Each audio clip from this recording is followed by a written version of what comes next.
Hey guys, this is Minitech Project, and today I'm going to be talking with CentiGrade TV. Music.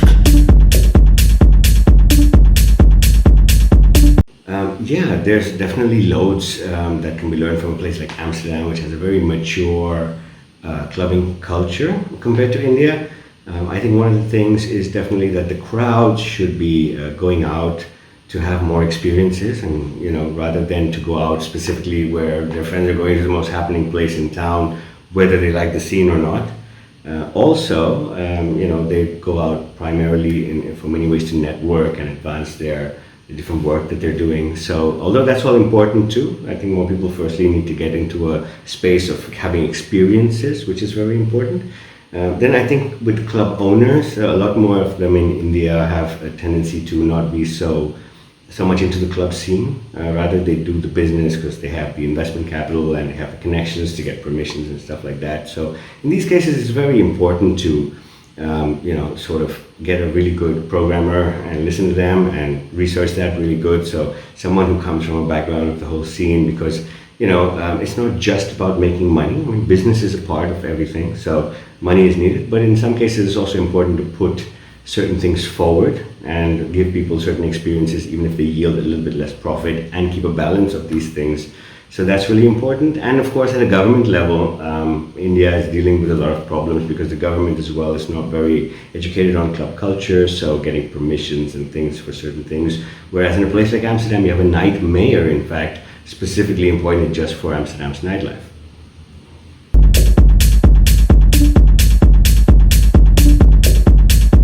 Well, back in the day with Goa, I mean, it was even crazier before I got there in the first place. But there used to be 72-hour parties with thousands of people, very underground. It was more like an art experiment space for experimental frequencies with the Goa Psytrance at the time, and also with collective consciousness sort of experience. Very cool stuff. Now, of course, there's a lot more business involved in the Goa scene, and that's good, because before DJs really weren't getting paid properly and stuff. It was all really just a social thing. And now DJs can get a good fee, better names, and more professional sort of performers come through. And it'll be interesting really to see how these two things merge. So you have the art concept background of Goa with the music industry business. So very interesting indeed, lots to look forward to.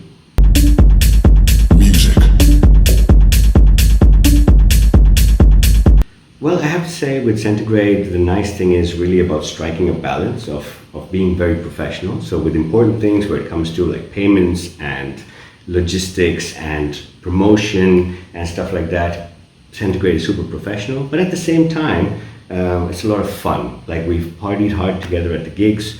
We've also partied together a few times outside of gigs, and we've all been sitting in Goa, rushing to a place with Wi-Fi with our laptops to get work done as well, so we can party later. So it's a great balance there, and I've had a very good experience.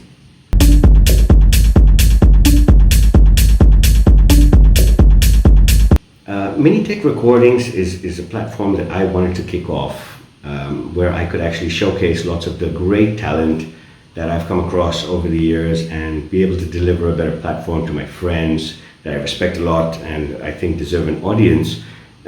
So it's something that's been in the pipeline a long time, considering I've done a lot of releases as an artist and played in a lot of clubs as a DJ.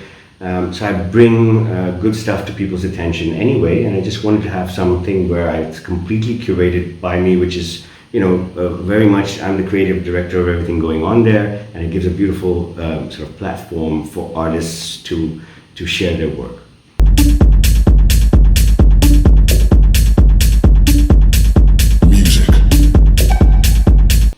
Yes, definitely. This is without a doubt. I'm very happy to pass on a lot of the knowledge I've got over the years in production, as well as performance, as well as music business, or everything all put together for future generations. It's just a question of, it's definitely in the pipeline, but now with all the COVID travel problems, and I'm not even sure myself where I'm stuck, in which lockdown, in which country at the moment. So it's definitely in the pipeline, so watch out for it.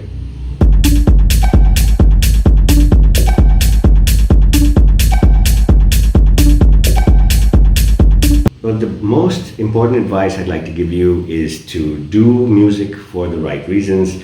By right, in my opinion, it's that you do it for the love of music and the love of this collective experience of clubbing together and feeling a certain vibe.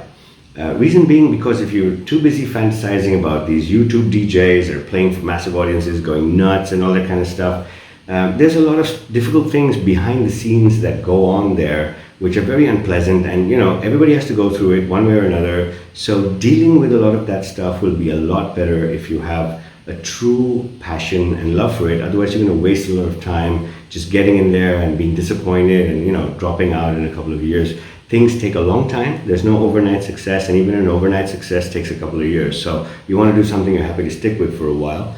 Another very important thing is to focus a lot on your local scene. Try and get known locally.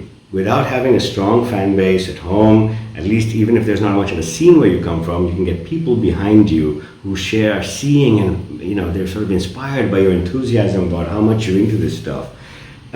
It's very important. Even if you become bigger in another region, by releases or something, you suddenly become big abroad, or you really fantasize about playing in Ibiza or Amsterdam or Berlin or whatever, still make sure not to abandon your local scene and give that plenty of love to grow as well.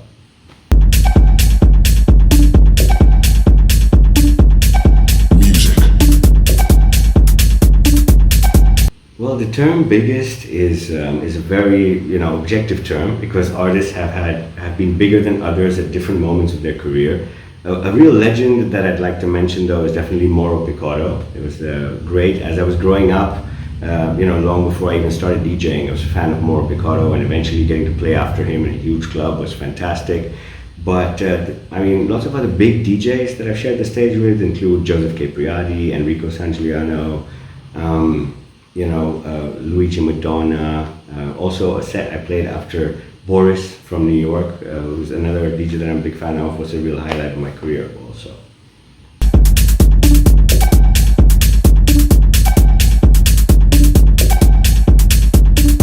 Well, I'd have to say the important thing here is what happens backstage stays backstage, so there's a lot of stuff I'm not going to be able to share. However, one of the real funny ones I can share was, I think when I was backstage at the Gashouder at Awakenings in Amsterdam. I think it was during ADE, and there's a backstage huge area with a bar and a couple of rooms for the DJs who are going to perform, and Carl Cox was about to go on stage, and as they brought him out of his room, all these people rushed at him for selfies or maybe to give demos. I'm not sure the reason, but it was quite nuts, and his whole security entourage had to come and shield the guy and escort him to the stage, and we almost got trampled in all the chaos. So quite a moment there, considering it's full of A-list techno people anyway, so that was quite a crazy moment backstage.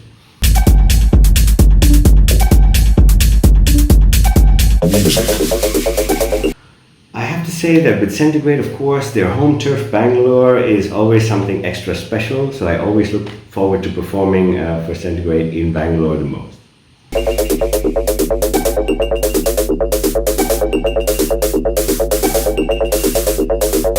Well, it's been great because, again, that, a real nice balance of having a lot of fun together as well as getting all our work done is something I really like to try and balance myself as much as possible, so we really get along. And, we've got each other's backs. My first gig out of the lockdown after the whole 10 months of not playing in this corona mess was straight to a CentiGrade gig in Bangalore, and we had to leave a few hours later and, play another gig in Goa the following night. And, it was great fun, plus everything got done. We were a bit wasted and everything, but everything happened and we got each other's backs. So super fun as well as super professional.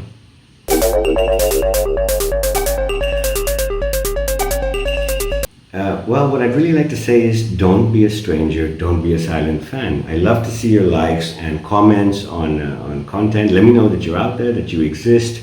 If you like my tracks or you don't, or mixes and stuff like that. Be sure as well to tune into Minitech Radio every week. You can hear the show on SoundCloud on a weekly basis, as well as lots of radio stations around the world.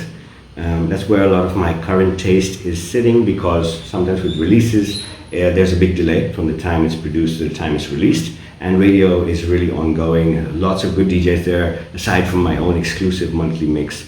So definitely tune in to the Minitech Radio show, and make sure to turn up for my next gig. Looking forward to party with you.